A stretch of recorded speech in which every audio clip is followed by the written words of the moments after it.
नमस्कार, आदाब, सत श्री अकाल। आप जुड़े हुए संजय पटेल के साथ द ट्रेंडिंग टॉक में।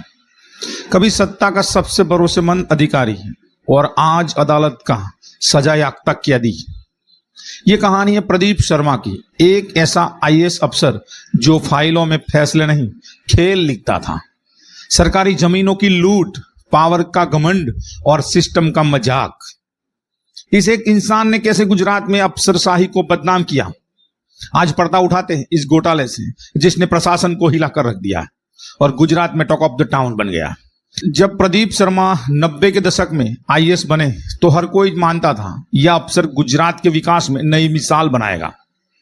लेकिन साल 2003-04 में कच्छ की धरती पर शुरू हुआ सबसे बड़ा खेल, जहां सरकारी जमीनों को कौड़ियों के दाम पर बेचा गया, नियमों को ताक पर रखकर। और इसी खेल में शामिल थे बाकी सरकारी अधिकारी भी, जो आज शर्मा के साथ जेल की सजा काट रहे हैं। यह कहानी सिर्फ एक अफसर की गिरावट की नहीं है, यह कहानी है कैसे एक पूरा सिस्टम मिलकर भ्रष्टाचार को जन्म देते हैं और कैसे वक्त आने पर वही सिस्टम उसे सजा भी देता है। रुतबा, लेकिन जब सत्ता का नशा सिर चढ़कर बोलता है तब नियम सिर्फ किताबों में रह जाते हैं। गुजरात के सबसे चर्चित अफसरों में से एक प्रदीप शर्मा, जिनकी कहानी एक मिसाल बन सकती थी लेकिन अब बन चुकी है एक वार्निंग। वो वार्निंग उनके लिए जो सत्ता में बैठे हैं, कानून के रक्षक हैं, उनके लिए। कानून से बड़ा कोई नहीं है। कहते हैं ना, आईएएस अफसर बनने के लिए जिंदगी भर मेहनत लगती है, लेकिन उस इज्जत को खोने के लिए सिर्फ एक गलत फैसला ही काफी है। मिट्टी में मिल जाती है वो इज्जत जो सालों की मेहनत पे पानी फिर जाता है। प्रदीप शर्मा गुजरात कैडर के वही आईएएस अधिकारी जो कभी विकास योजनाओं के पोस्टर बॉय हुआ करते थे, लेकिन जैसे जैसे कुर्सी ऊंची होती गई, ईमानदारी नीचे गिरती गई। साल था 2003-04। कच्छ में एक प्राइवेट कंपनी, सो पाइप्स प्राइवेट लिमिटेड, उन्हें सरकारी जमीन के लिए एप्लीकेशन लगाई। जमीन थी इंडस्ट्रियल यूज के लिए, लेकिन खेल शुरू हुआ यहां से। डिस्ट्रिक्ट लैंड वैल्यूएशन कमेटी में बैठे थे खुद प्रदीप शर्मा और उनके साथ थे 4 अधिकारी। उनके साथ थे नडुभाई देसाई, टाउन प्लानर थे, उस वक्त टाउन प्लानर थे। उन्होंने जमीन अलॉटमेंट के नियमों की अनदेखी कर कलेक्टर के साथ मिलकर अंडर वैल्यूएट कीमतों पर जमीन अलॉट करने में भूमिका निभाई। दूसरे थे नरेंद्र प्रजापति, डिप्टी मामलतदार। उस वक्त डेप्यूटी मामलतदार मुंद्रा के पद पर थे। जमीन के कागजी काम और वेरिफिकेशन में इनका रोल था। अजीत सिंह जाला, उस समय के रेसिडेंशियल एडिशनल कलेक्टर, ये अधिकारी भी कलेक्टर के साथ जमीन अलॉटमेंट प्रोसेस में शामिल थे और गड़बड़ी में भी सह अभिव्यक्ति बने प्रदीप शर्मा के साथ। इन चारों ने मिलकर तय कर लिया सरकारी जमीन को 6 रुपया पर स्क्वायर मीटर पर बेच दिया जाएगा। यह वो दाम था जो मार्केट रेट से कई गुना कम था। मजेदार बात तो यह है कि इस फैसले की कोई कॉपी सरकार को भेजी नहीं गई थी। हालांकि उस टाइम सरकार में बैठे थे नरेंद्र मोदी।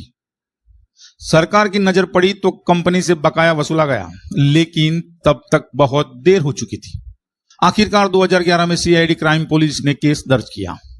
धारा 409 क्रिमिनल ब्रेक ऑफ ट्रस्ट, धारा 120B क्रिमिनल कॉन्स्पिरेंसी और धारा 217 पावर मिसयूज।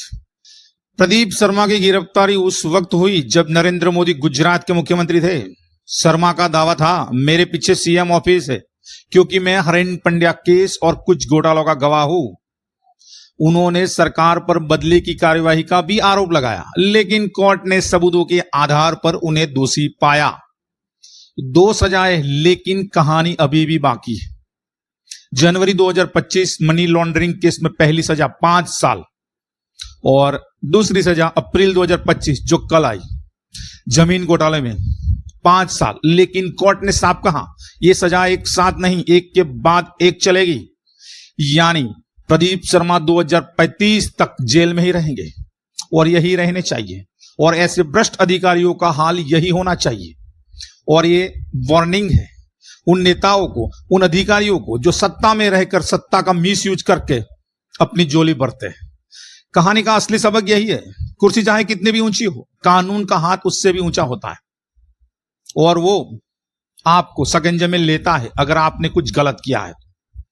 प्रदीप शर्मा जैसे अधिकारी जब कानून के खिलाफ जाते हैं ना, तो उनका अंजाम भी जनता के सामने यही लिखा जाता है। आज भले वो जेल में है, लेकिन यह मामला फिर से याद दिलाता है कि सिस्टम के साथ खेल करने वालों की गिनती देर सवेर अदालत में ही होती है और अदालत के बाद जेल में ही होती है। अगर आपको ऐसे ही पावरफुल करप्शन केस और इन्वेस्टिगेशन स्टोरी सुननी है तो चैनल पर बने रहिए। और आपको ये कैसा लगा मेरा वीडियो? अच्छा लगा तो लाइक कीजिए, शेयर कीजिए और मेरे चैनल को सब्सक्राइब कीजिए। मिलते हैं अगले वीडियो में, तब तक के लिए जय हिंद।